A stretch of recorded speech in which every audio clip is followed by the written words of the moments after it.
Fala comigo, rapaziada. Eu sou o Matheus Pereira. Eu sou o Pablo Palma. E eu sou o Thiago Frota. Esse é mais um Futebreja, 8ª rodada do Campeonato Brasileiro. Para começar, a gente vai começar com Flamengo e Fortaleza, jogo do sábado. Flamengo 2, Everton Ribeiro de novo. Não, Golaço. eu vou falar. Não tem como. Não tem condição um cara desse. Todo jogo o cara faz Puskas. O cara vai mudar o nome. Prêmio Everton Ribeiro de gol mais bonito. É que golaço, hein, pai? Olha, ele deu chapéu no goleiro e só pimba de cabeça. O Gabigol entrou e pôs o pau na mesa. Não, mas ele ficou pistola, que ele pegou o banquinho ali, hein? O cara faz 2 gols na final da Libertadores e o nego põe no banco. Pelo amor de Deus. Cara, vocês não conseguem nem se manter intacto a opinião da semana passada, porque vocês dois xingaram e falaram que o Pedro tinha que ser titular. Mas tinha que ser titular mesmo. Eu tô contra o Gabigol, ia falar isso agora. Porque eu acho que ele tem que respeitar a hierarquia do time, que é o treinador e é o clube, não botar ele em frente. Ele não é maior que o Flamengo, eu acho. Eu acho que o Pedro, tecnicamente, ele é melhor que o Gabigol. Eu também prefiro. Só que é difícil você colocar o ídolo no banco, cara. Não tem como você colocar o ídolo no banco e achar que ele vai aceitar e vai ficar de boa. Principalmente um cara que tem muita personalidade igual o Gabigol. Não tem como você deixar o Gabigol no banco. O negócio é ele parar de tomar cartão e aí ele manter a vaga dele. Não, pô. Pra ele ser banco, ele tem que ir pra outro time, cara. Tem que ir pra Europa, buscar o espaço. No Flamengo ele chegou, foi artilheiro de tudo, foi campeão de tudo. Não tem o que falar. E não tem como deixar ele no banco. O Pedro pode fazer, sei lá, centenas de gols aí no ano, independente. Mas ele vai ter que tentar fazer esses gols entrando no segundo tempo, porque não tem como deixar o ídolo da torcida no banco. Você não acha que caberia uma dupla de ataque com eles dois, não? Com Everton Ribeiro e Bruno Henrique, Arrascaeta, o Pedro vai sofrer. Jogar num 4-2-4? Sim, é que é difícil você jogar numa formação assim, né? Principalmente com os dois, né? O Pedro teria que fazer uma função de marcar o meio e os outros três, né? O Arrascaeta, o Everton Ribeiro e o Bruno Henrique, teriam que fazer essa marcação no meio, que eu acho que eles não têm essa qualidade. Mas eu acho que, assim, momentos eventuais, empatando. Você tá empatando 2-2, Copa do Brasil, Libertadores. Precisa de uma bola na área, alguma bola metida, bota os dois pra jogo. Porque pra quem sobrar, é caixa. Então, o Flamengo tá bem servido. Acho que o maior problema do Flamengo é que ele perdeu 2 peças defensivas muito importantes, que era o Rafinha e o Pablo Mari. Os que entraram no lugar dele não... Agora a gente tem que ver o Isla, né? Que apareceu bem, mas... Apareceu bem. O miolo de zaga do Flamengo é muito mais fraco do que era no passado. Assim, o Gabigol, ele fez gol nos últimos 4 jogos que jogou. Ele vem perdendo uns gols que ele não perderia o ano passado, por exemplo, mas é um cara que no futebol brasileiro você não pode se dar o luxo de colocar no banco. Mesmo tendo um banco como o Pedro, que é muito bom. E eu acho que é isso. Eu acho que você não pode ter um cara como o Gabriel no banco. E só para falar um pouco do Fortaleza, foi o gol de pênalti, né, do Juninho, que foi a jogada do Oswaldo. Foi uma jogada do Oswaldo que foi um pênalti que eu diria até que... Foi bem bobo, né, do zagueiro do Flamengo. Sim, foi muito juvenil o zagueiro do Flamengo. Era a jogada que é o típico de jogada que o atacante sempre tenta fazer. Puxar pro fundo, se ele conseguir pro fundo ele vai cruzar, se ele não conseguir ele vai achar um jeito de cair. E o Oswaldo faz bem essa função. Sim. E foi até o Isla que fez o pênalti, acertou o Oswaldo e pênalti, o Juninho bateu. E num jogo que foi muito bom no começo, nos primeiros 20 minutos, depois ficou bem morno. E no segundo tempo foi um jogo bom. O Flamengo manteve a posse de bola, controlou o jogo mais uma vez. Finalmente o futebol do time tá encaixando. Já é o 5º jogo sem perder. Sim. Mas ainda assim, Terceira vitória consecutiva. independente tirando o jogo do Bahia, o Flamengo não apresenta um jogo que a gente espera do Flamengo. Só que a gente sabe que se encaixar, como tá encaixando, se encaixar não vai dar jogo igual ano passado. Vai ficar muito difícil pro resto. Porque o resto tá muito aquém ainda. Sim. Foram 18 chutes do Flamengo, 8 no gol, contra 4 do Fortaleza e 2 no gol. Posse de bola 62%. Foi um domínio do time do Flamengo. O próximo jogo é Corinthians e Botafogo, jogo de sábado também, na Neoquímica Arena. Fagner abriu o placar de pênalti num pênalti bem do mais ou menos. O Bruno Nazário empatou de falta com um gol que um goleiro que, como o Cássio, que tem o nome que o Cássio tem, não pode levar. Mais uma vez falhando em bola parada. O Calu fez o 2-1 pro Botafogo. Numa jogada que o Avelar não pode errar do jeito que errou. E o João empatou o jogo nos acréscimos pro Corinthians. Aí eu vou defender o Avelar, porque... eu vou defender porque, naquele lance, qualquer outro jogador, eu acho que foi mais mérito do Calu do que... E deu drible sem encostar na bola. Então, mas esse drible era o espaço que ele tinha para chutar pro gol.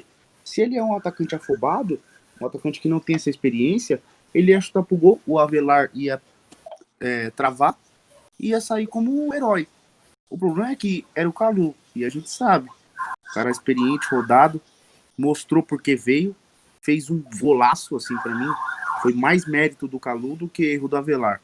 Sim. O primeiro gol foi mais erro do Cássio do que acerto do Bruno Nazário. O Cássio querendo falar não, mas ali foi a mãozinha de alface, hein? Ele espalmou a bola e espalmou a bola pro travessão. Faltou um pouco de feijão ali pra ele.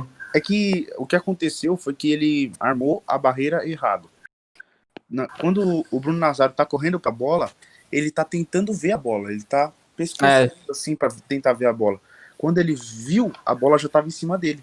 E aí não teve reflexo nem força. A batida do Bruno Nazário, claro que tem seus méritos, ele bateu forte, arriscou, porque aquele lance era um lance de cruzamento, ele arriscou direto pro gol e deu sorte também do Cássio, né? O que eu queria falar sobre esse jogo, o Corinthians achou, né, o empate, né? Achou o empate. De novo. Igual a vitória que ele achou contra o Goiás no meio de semana. Ele achou empate. O time do Botafogo, também depois que virou o jogo, se retraiu, ficou atrás e o Corinthians tentando. Fez um gol com o Otero. Baixinho Otero fez um gol de cabeça, mas foi anulado. Eu acho assim que o pênalti eu não marcaria pênalti e também não anularia o gol do Otero. Mas isso mostra que o juiz ele seguiu um padrão, né? Ele foi coerente nas decisões. E eu vi muita gente reclamando que o gol do Otero não era para ter sido anulado, mas se você marcar um, você tem que marcar o outro, porque foram lances iguais, né?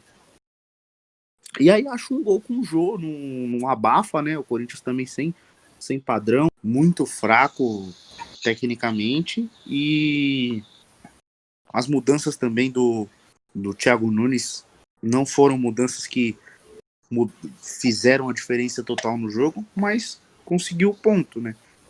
O Botafogo, acredito que tem aquele estilo de jogo que retrai um pouco mais, fica um pouco mais atrás e consegue pegar os contra-ataques com a molecada, mas foi pra cima no primeiro tempo, até o Botafogo criou até mais chances, pressionou mais o Corinthians, mas não teve êxito, né? Teve só esse gol do Bruno Nazário, que foi uma falha do Cássio. O Botafogo, a gente vem falando aqui episódio após episódio, que é um time que pode surpreender, que não vem jogando mal, mas não consegue os resultados, né? É um time que não consegue traduzir as boas atuações em resultado. E isso pode complicar no final do campeonato, né? Uma possível busca por Libertadores e acabar ficando pelo caminho por pontos perdidos agora no começo do campeonato. Mas o Botafogo, ele veio de times complicados de jogar. Acho que a única falha das últimas rodadas foi o empate com o Coritiba em casa, mas ele jogou com o Inter, já jogou com o Atlético Mineiro, jogou com o Flamengo. Então, acho que pelo que o Botafogo está apresentando, a posição dele, ele é 15º hoje, a posição dele não condiz, né, com o futebol que ele está apresentando. Eu acho que ele vai subir ainda, pode até, acredito que dependendo de quem for campeão da Libertadores ou da Sul-Americana, se for times brasileiros, ele pode até buscar uma vaga para a Libertadores do ano que vem, pelo que está apresentando, no geral. O resultado não está vindo, mas o trabalho é bom. Eu acho que o Paulo Autori bota na cabeça que ele tem que jogar como contra-ataque, e tanto é que o plano de jogo foi esse. O Corinthians teve 14 chutes e conseguiu finalizar 2, e o Botafogo, mesmo sem posse de bola, teve 13 chutes no gol e teve um empate com o Corinthians. Eu acho que a tática estabelecida do contra-ataque, eu acho que tá funcionando, só que ele não tá conseguindo manter o resultado, como o Frota e o Matheus comentou. Outro jogo de sábado foi o Ceará 0, Santos 1, gol do Felipe Jonathan, bonito gol. Mas o Santos teve um futebol bem michuruca, né? Esse final de semana. Pancadaria. Teve isso que eu ia falar. Teve uns expulsos aí e tudo mais, mas o Ceará dominou o jogo do começo ao fim, mas... O Santos fez o gol e se retraiu, ficou atrás. Sim, fez o gol cedo aos 9 minutos e o Ceará tentou dominar a partida e não conseguiu concluir. Não, as melhores chances do jogo foram do Ceará, bola na trave, os lances, as melhores defesas foram do goleiro do Santos. O time do Ceará tem aquele O Vina domina o time ele é o cérebro do time do Ceará. Todas as jogadas saem por ele. E finalização também ele finaliza muito bem. Só que aí tinha o Vina muito bem, criando as chances, mandando bola na trave, finalizando bem, criando as chances para o Ceará apertando. Só que do outro lado você tinha o Santos com o goleiro João Paulo, né? Uhum. Ele tava num dia incrível, assim. Pegou tudo que veio e muito bem, sempre muito atento aos lances, né? Jogadas de profundidade do Ceará. O João Paulo sempre muito atento. Mas você sabia que o Ceará estava pressionando tanto que o Santos não tinha ataque. No segundo tempo o Santos não atacou. As jogadas elas vinham sempre caíam sempre no Marinho. E o Marinho sofria falta porque o time do Ceará matava a jogada no meio de campo. E aí retomava a bola e já pressionava novamente. Marcando em cima. Até o Sanches entrou no segundo tempo. Ajudou um pouco mais o Marinho. Mas o time que o Santos estava em campo é um time muito fraco, né? Era só o Marinho do meio para frente que fazia jogadas de profundidade, de 1 contra 1. E o Ceará tomou o gol cedo e pressionou o resto do jogo.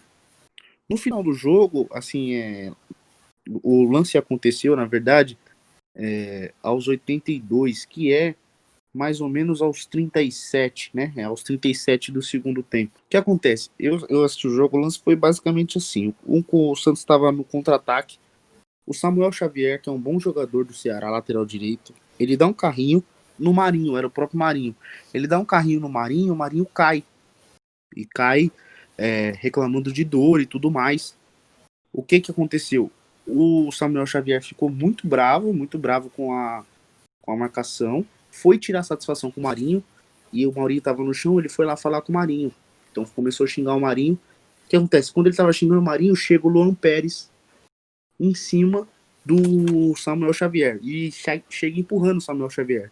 O juiz já expulsa o Luan Pérez, zagueiro do Santos. Depois, o Bandeira diz pro juiz que o Samuel Xavier, quando o Luan Pérez chega, ele revida. E aí expulsa também o Samuel Xavier. Eu acho que desde o começo dessa jogada... E aí o juiz perdeu totalmente o jogo, né? Perdeu o controle do jogo.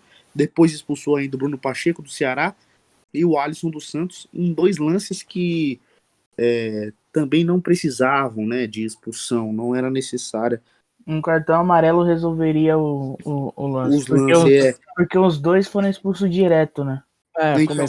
Mas como ele perdeu o controle, né? Ele perdeu o controle e tentou compensar. Então ele expulsava um e compensava com o outro. Sim.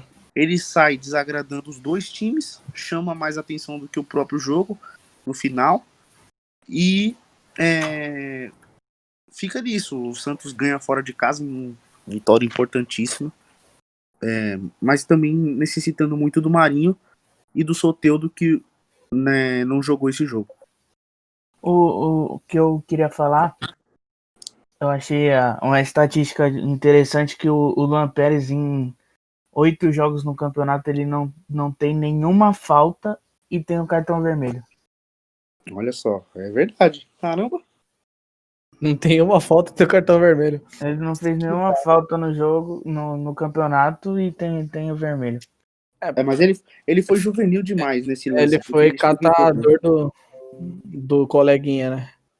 Vamos falar do trator alviverde. Que é isso? Pintou campeão claramente. Mas o Gabriel Veron entrou, voltou firme, né? Eu só queria falar assim, todo ano que o BK lança álbum, o Palmeiras é campeão. E é isso. Jogo de domingo, Red Bull Bragantino 1, Palmeiras 2. Jogo na Bizão, em Bragança. Em Bragança, o Claudinho abriu o placar na bola que desviou no Gustavo Gomes e encobriu o Everton. Aí depois disso, show de Gabriel Veron. Faz o gol e dá o passe pro gol do William Bigode aos 49 do segundo tempo. Faz o gol da virada e 2-1 Palmeiras. O jogo 11 horas da manhã acaba com todo mundo, né? Você tem o pior horário para jogar futebol. E eu não tô falando de jogar para futebol profissional, mas jogar futebol, qualquer futebol. Se você vai jogar 11 horas, começando das 11 o sol horas, do meio-dia na cabeça. Você joga com o pior sol. E tava um tempo muito quente, né?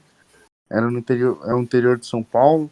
E tempo muito quente. E os jogadores não conseguem desempenhar o que é desempenhado normalmente.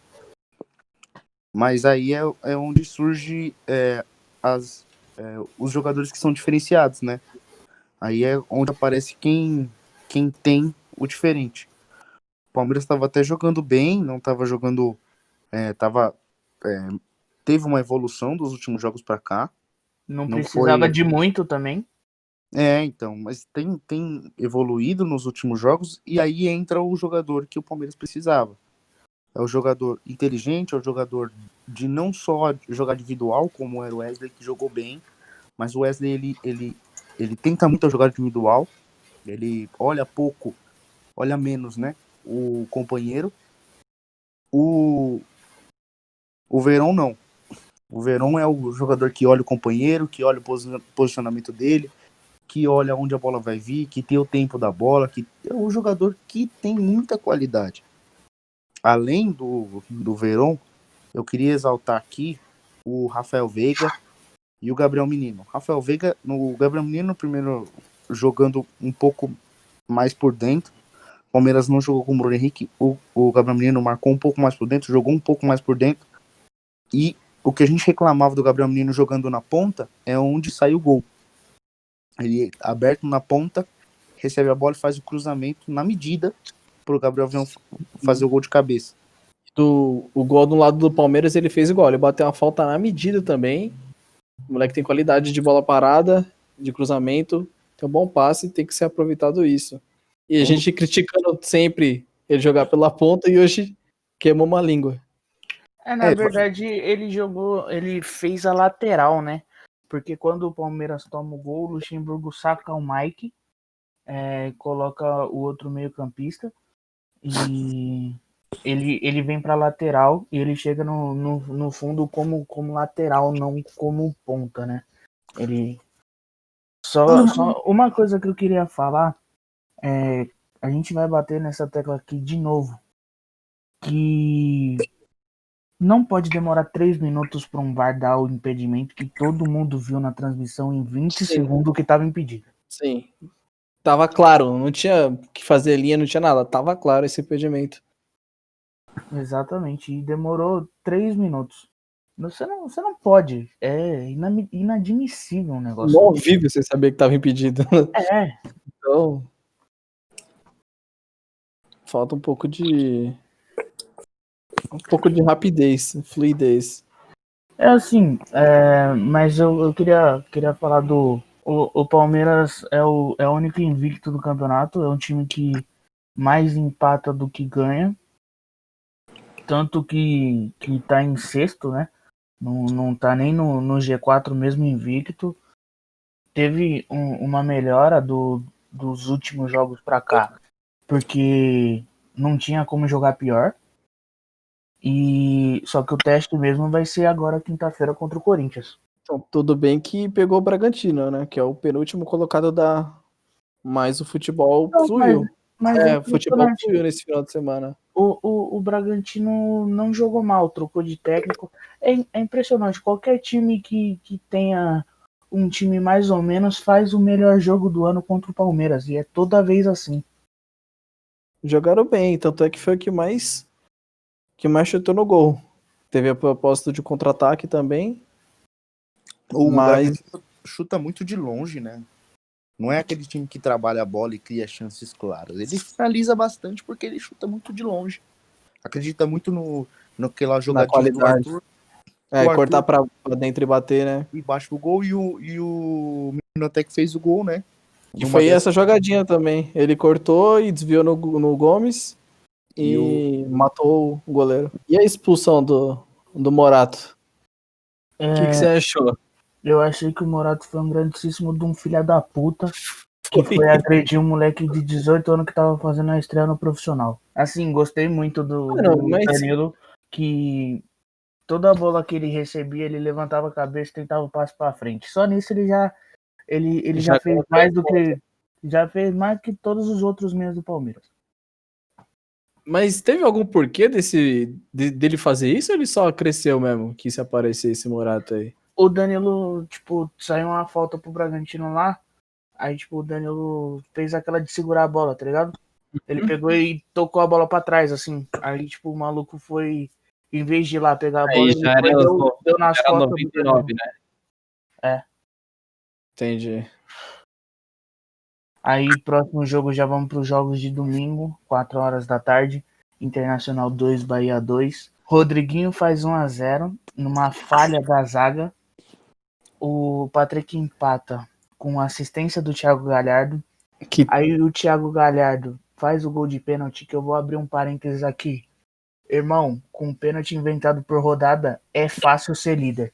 Tirou um ponto do líder, mas foi meio inventadinho. E essa camisa é horrível que o Inter foi jogar. Essa camisa do Inter, meu Deus do céu. Parece a pururuca do trem. Parece a pururuca do trem. Horrorosa. E aí nenhum dos dois foi pênalti. O Cleison empatou no pênalti também, mas nenhum dos dois foi pênalti. Não. O Rodriguinho fez mais um golaço. O do Cleison, o pênalti foi fora da jogada, né? É um lance discutível. O do Internacional foi falta do Cuesta. Tipo assim, não é errado o juiz ter dado o pênalti. Errado foi ele ter ido no VAR e continuado dando pênalti. Esse que foi o errado. Ele deu pênalti, depois o VAR falou pra ele, ele tá errado. E ele continuou? Tipo assim, ele deu o pênalti. Na hora ele deu o pênalti.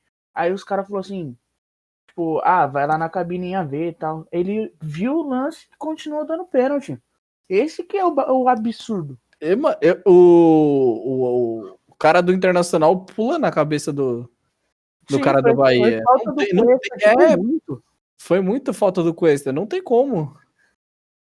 Mas o pênalti do Cleison também não foi aquele pênalti. Também não foi pênalti. Mas, assim, o Inter tem que prestar atenção, né? A gente viu o Inter jogando bem e nos últimos jogos não apresentou o futebol que a gente elogiava, né? Nos últimos 2 jogos. E alguns jogadores ficam muito abaixo, né? Mas o que eu vou falar de interessante aqui, que teve a estreia do Abel Hernandes, que é um atacante uruguaio que eu conheço do FIFA, né? Ele era bom no FIFA. Ele evoluiu bem, mas ele jogava na terra e ele vira e mexe fazia gol. Um atacante de bastante qualidade. E nesse jogo ele entrou nos últimos minutos e salvou uma bola em cima da linha, que foi um absurdo. O zagueiro não sei quem cabeceou do Bahia, o Abel Hernandes, na linha, em cima da linha, tirou, defendeu com a cabeça, tirou a bola com a cabeça. Foi a estreia como zagueiro do centroavante. Foi a 54 do segundo tempo. Era pra ser a virada, né? Era pra ser a virada. Mas conseguiu tirar. Aí só falando um pouquinho do Bahia, que foi o time que trocou de técnico agora. Inclusive, fala-se que tá certo com o Mano Menezes, mas tava com o técnico interino e é outro time. Já melhorou bastante. Só de sair o técnico, os jogadores têm esse ímpeto de mostrar mais, né? Sim, sim. Mostrar jogo para conseguir o espaço com o técnico novo. Sim. Sim, acredito nisso também. Agora eu quero as desculpas formais de senhor Pablito para o Fernando Diniz. São Paulo 3, Fluminense 1 no Morumbi. Então, eu não acho que mereça desculpas, porque ele praticamente faz essas substituições todos os jogos. Eu acho que foi mais o dia do Brenner e não sei o que deram pro Vitor Bueno no segundo tempo, mas funcionou. Né? O Brenner tava uma noite iluminada, fez o primeiro gol logo no começo do segundo tempo e empatou o jogo no escanteio, numa jogada de bola parada. Segundo gol aconteceu pelos pés de Luciano, porém a jogada toda foi do Brenner, né? Que sorte, né? Sim, tava no lugar certo, na hora certa, mas ia ser um segundo golaço do Brenner. E o gol do Vitor Bueno foi, tipo, sofreu a falta, ele falou assim, ô juizão, vai dar a falta ou não vai dar a falta? Aí falou assim, você taca a bola aí, pô. Ele falou, demorou, então vou chutar essa bosta. E aí fez o gol. Foi isso o terceiro gol do Vitor Bueno. Acertou uma bola depois de perguntar pro juiz se ia dar falta ou não. O Igor Gomes tentou melhor, o Reinaldo voltou ao time e compôs bem a lateral, que travou o duelo de Nenê e Reinaldo ali. São Paulo no segundo tempo entrou com vontade e as substituições foi a mesma, só que dessa vez fluiu e teve a estrela do garoto Brenner aí. No primeiro tempo, o Wellington Silva tinha feito 1-0 num belo gol de fora da área. O Nenê teve algumas chances. Não. O Volpe deu uma salvada também no São Paulo. A gente fala que foi um belo gol de fora da área, até foi, mas que o meu lateral, Igor Vinícius, estava fazendo ali? A bola pingou, ele se perdeu, e aí o atacante aproveitou, mas isso daí foi erro totalmente do Igor Vinícius, lateral direito. Juan Fran que não vinha jogando, entrou bem no segundo tempo, mudou o time e foi isso. Foi mais erro do Igor Vinícius, mas não tirou o mérito do Wellington Silva, não. O time do Fluminense, a gente vem falando também, é um time interessante. A gente meio que não esperava muito do Fluminense no começo do campeonato, mas vem surpreendendo. Tá em oitavo, tá um pouquinho acima da metadinha da tabela ali, mas vem jogando um futebol razoável e deu um pouco de azar contra o São Paulo. Realmente o Brenner vem se mostrando o medalhão do São Paulo, né? Sim. E aí, de inspirado de Brenner, virada de São Paulo, que no primeiro tempo foi apático, no segundo tempo veio firme. Eu ainda elogio bastante o Diniz, porque você tem um padrão. O São Paulo joga num padrão. O São Paulo perdeu o seu principal jogador. A gente esquece. E a gente esquece porque o padrão continuou o mesmo. O São Paulo perdeu o Daniel Alves. O São Paulo perdeu o Pablo também, que veio o ataque com o Luciano. Então, mas mesmo assim, cara, o Pablo, assim, entra o Luciano, entra o Brenner, entra qualquer um. Agora, o Daniel Alves era uma posição que quando sentiu, quando ele saiu machucado, a gente percebeu que, a gente pensou, vai dar problema pro São Paulo isso, porque é o principal jogador do time. É o principal. E o São Paulo, a gente tem que falar assim, porque muita gente critica o Diniz, mas o Diniz dá um padrão pro São Paulo. É que não tá funcionando, não vem funcionando nos últimos jogos, né? Assim, vem vencendo, mas não vem convencendo. Sim. Mas você tem um padrão, você sai um jogador, entra outro jogador, você consegue dar continuidade naquele estilo que você joga. Né? E eu acho isso importantíssimo para quem quer vencer, quem busca títulos, né? E essa semana, né, a gente tem a sobrevida do Diniz. Eu volto a bater nessa tecla aqui. Gabriel Sara não tem cacife para ser titular. Ele não joga bem. Ele é limitado. Hernanes jogando de segundo volante, Tietê de volante. A escalação foi na ponta esquerda. Foi Vitor Bueno, veio Gabriel Sala como armador do time. Não tem. Não é nem no qualquer planeta que ele não é armador. Você poderia vir aí com o Igor Gomes, Paulinho, o Boia tá jogando bem, e o Luciano de centroavante ali. Você não pode deixar esse cara como titular. Eu acho o Paulinho Boia um dos melhores nomes de jogador de futebol que apareceu nos últimos anos. Junto com o Gustavo Mosquito. Verdade. Esses nomes são inovadores, mas meu descontente não pode. Gabriel Sara não é titular do clube São Paulo. Igor Gomes não pode ser banco desse cara, porque o Hernandes jogou de segundo volante. Se Gabriel Sara é jogador, eu sou astronauta. Sim. Criticado por todo mundo. Eu não sei o que o Diniz vê nesse cara. Porque futebol ele não joga. Mas assim, ele não compromete também, né? Eu prefiro o Bandeirinha. Caramba. Eu prefiro o Bandeirinha. Ele não tem visão, não tem marcação. Como é que você bota um cara desse pra jogar de 10? Né? Ele não chuta bem de fora da área, não? Ele chutando de fora da área parece o Tiger Woods jogando basquete. Então, eu não sei o que ele tá vendo. O Igor Vinícius falhou no gol. O Juanfran jogou bem, deixou o Nenê no chão. Né? Na jogada individual aí, que, pelo amor de Deus.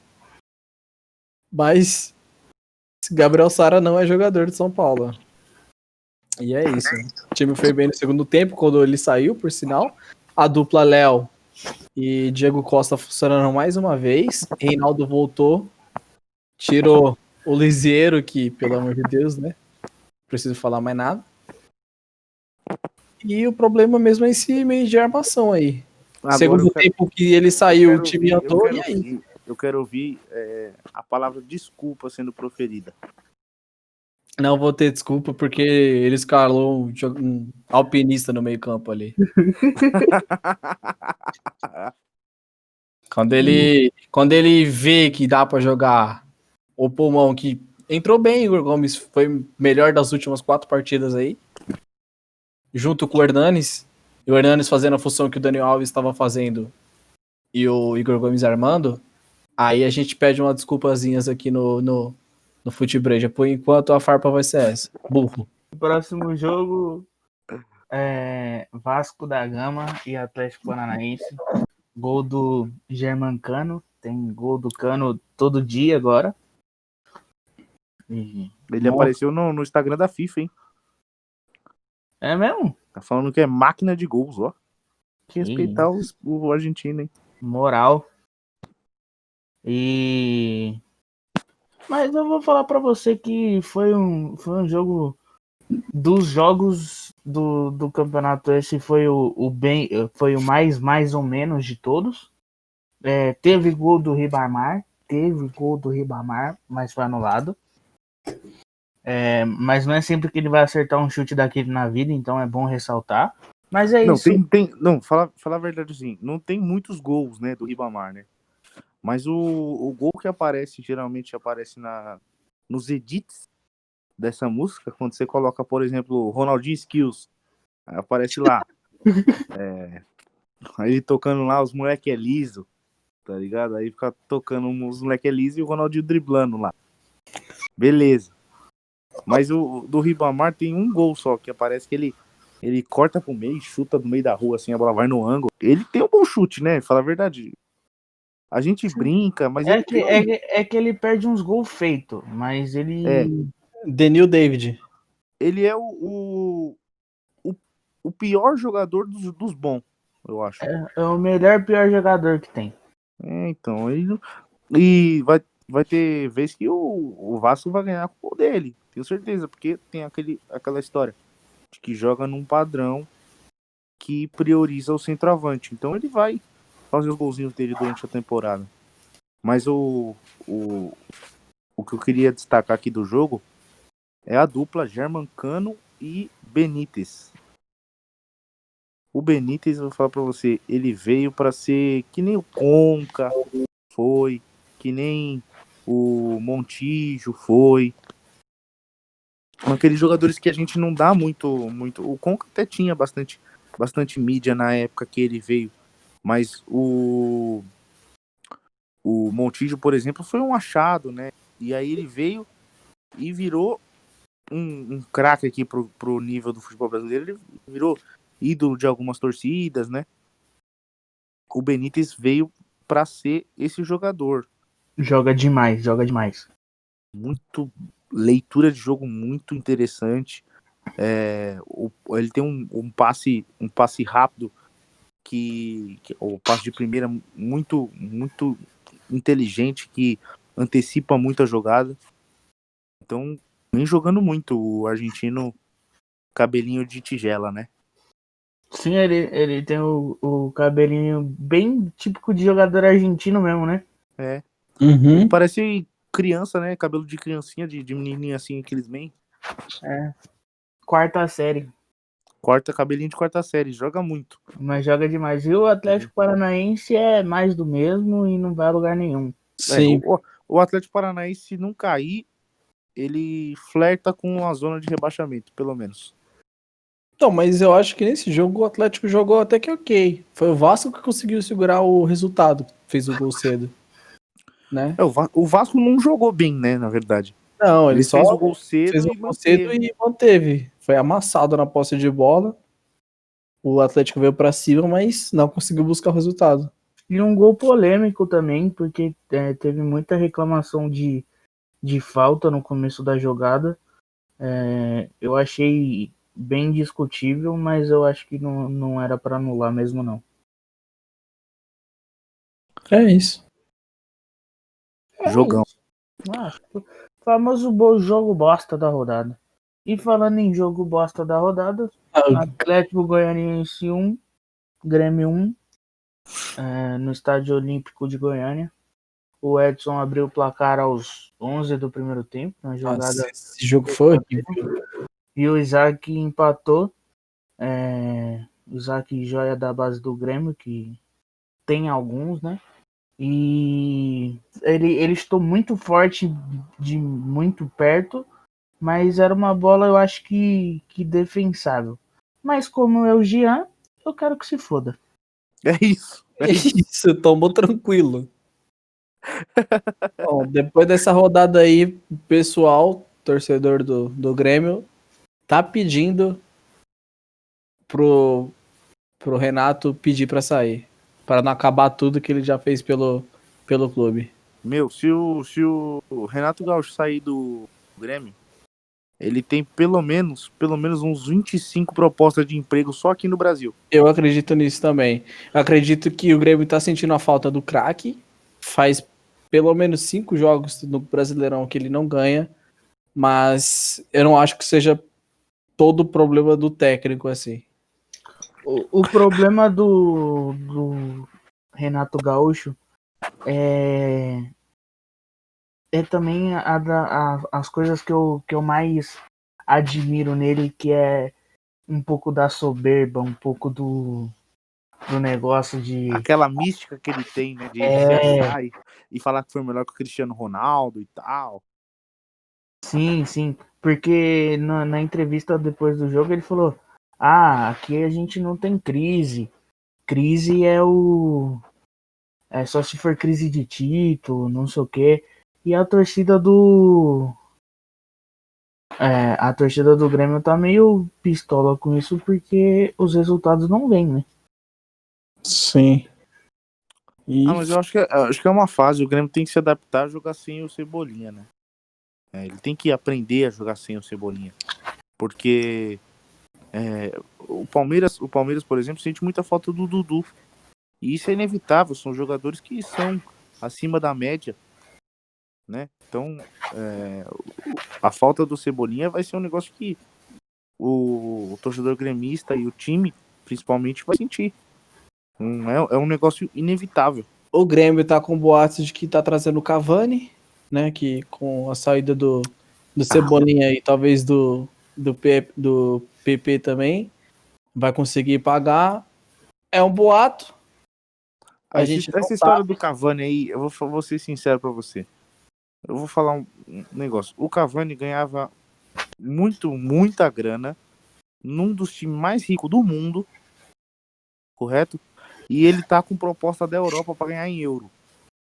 E o real, a gente sabe que o real é uma moeda muito abençoada por Deus, né? Mais desvalorizado que o real, só eu no direct, né? Então, a gente sabe que é muito difícil do Cavani chegar a vestir a camisa do Grêmio. Não vem nem por um caralho. Mano, mas se vier, vai ser um bagulho absurdo. Sim. Só pra eu dar uma notícia séria aqui, pro torcedor do Grêmio se empolgar, pode se empolgar, acabou a brincadeira. Diogo Barbosa é jogador do Grêmio.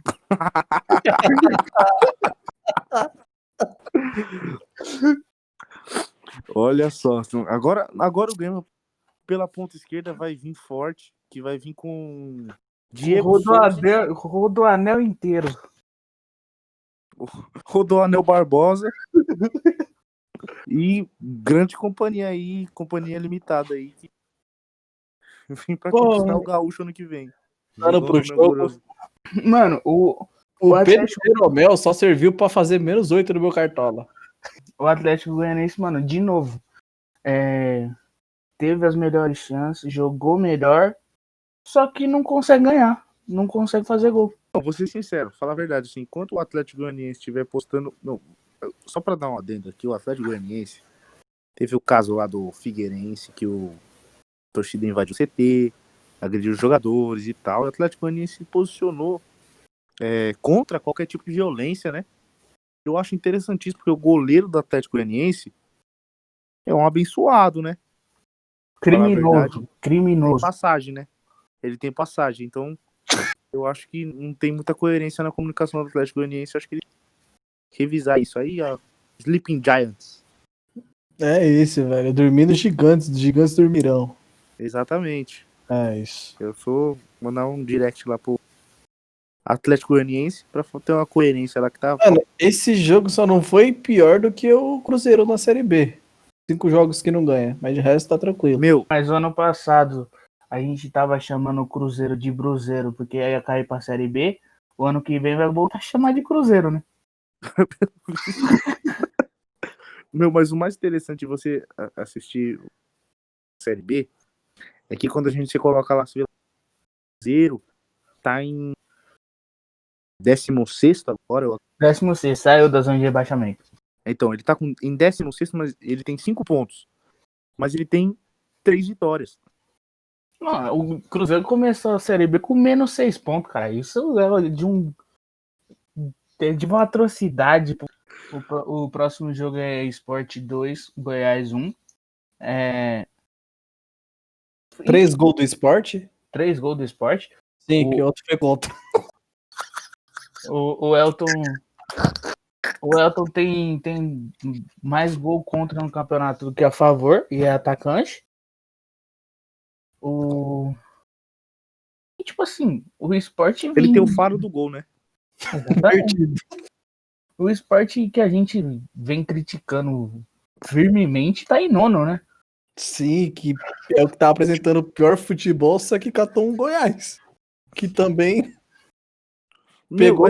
É inacreditável, porque a gente vê no Goiás muito mais futebol do que no Sport, né? E aí a gente percebe que o futebol brasileiro ele é nivelado por baixo e às vezes acontecem umas coisas assim. E o Sport ele tá com um problema financeiro pesado, né? Ele não paga seus jogadores há algum tempo. Quase caiu o campeonato pernambucano. O time do Goiás é o último do campeonato. Tá vindo forte aí pra cair. Vem muito forte na briga para ser. O projeto do Sport é ser campeão ano que vem. Do Sport? O projeto do Sport é ser campeão ano que vem. O ano que vem ele vem. Esse ano já não dá mais. Não, tá muito perto, é verdade. Não, então é 2023 só, porque ano que vem também já tá em cima já. É verdade, 3 mesinhos, true. Mas assim, vão ser 2 times que, se não caírem, vai ficar ali. Na beira mas o Sport ele vem,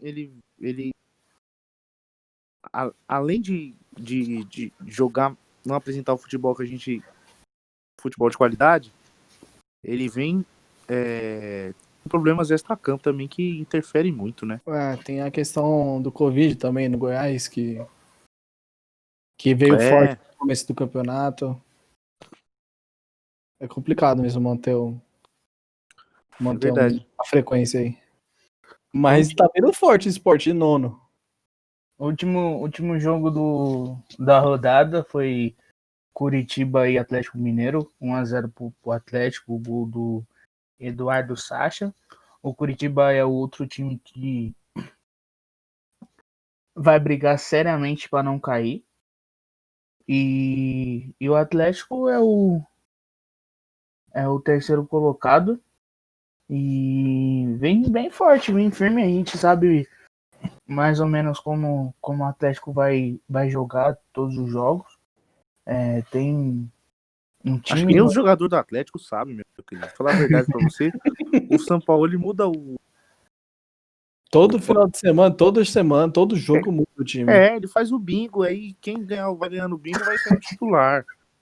Basicamente é isso. É o Rafael no gol e o resto joga pra cima o colete. Quem pegar, pegou. Deixa a camiseta separada de 1 a 11, de cabeça para baixo, assim, mostrando só o símbolo. Quem pegar de 1 a 11 joga. É isso. E joga e joga. Joga e mesmo. Joga. Consegue transformar isso em futebol. Qualquer um que entra. Que é o mais interessante. Qualquer um que o modelo de jogo do Atlético é bem constante. É bem resolvido, que é perde, pressiona lá em cima.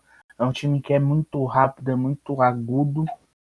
E vem jogando bem, seja lá quem jogue.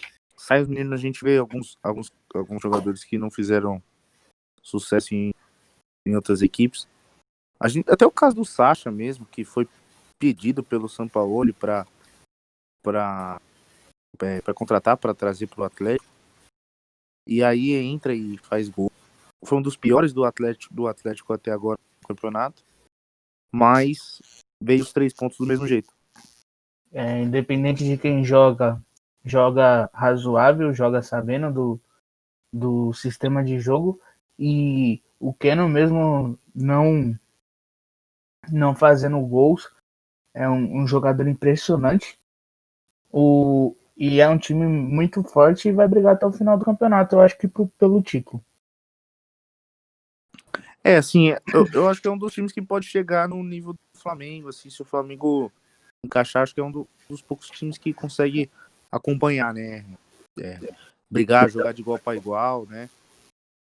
Mas a gente também tem que saber que o trabalho do São Paulo, mesmo com o Santos ano passado, ele é muito irregular no início, né? Tem que saber respeitar essa oscilação que tem. Mas depois que encaixa, a gente viu o Santos ano passado. Jogando muito, movimentação, aquele futebol que a gente gosta de assistir, que é futebol nível Europa, que o São Paulo apresenta em seus clubes.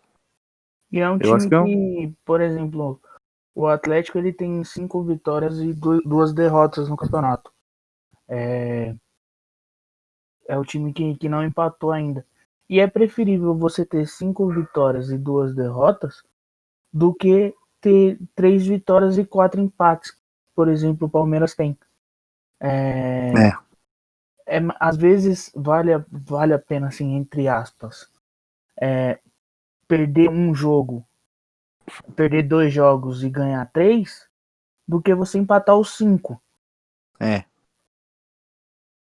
Você tem razão. E o Atlético faz bem isso, né? A tabela do Campeonato Brasileiro depois da 8ª rodada, a maioria dos times tem 8 jogos. O time que não tiver menos, eu vou falar aqui. O Inter é o primeiro com 17 pontos. O São Paulo é o segundo com 16. O Atlético Mineiro tem 15 com 7 jogos, é o terceiro. O Vasco da Gama é o quarto com 14 pontos e 7 jogos também. O Flamengo é o quinto com 14 pontos. O Palmeiras é o sexto com 13 pontos, mas tem 7 jogos.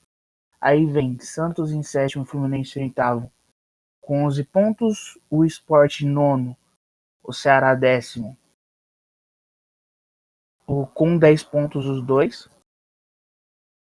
O Corinthians e o Bahia vem logo em seguida. 11º e 12º, ambos com 7 jogos.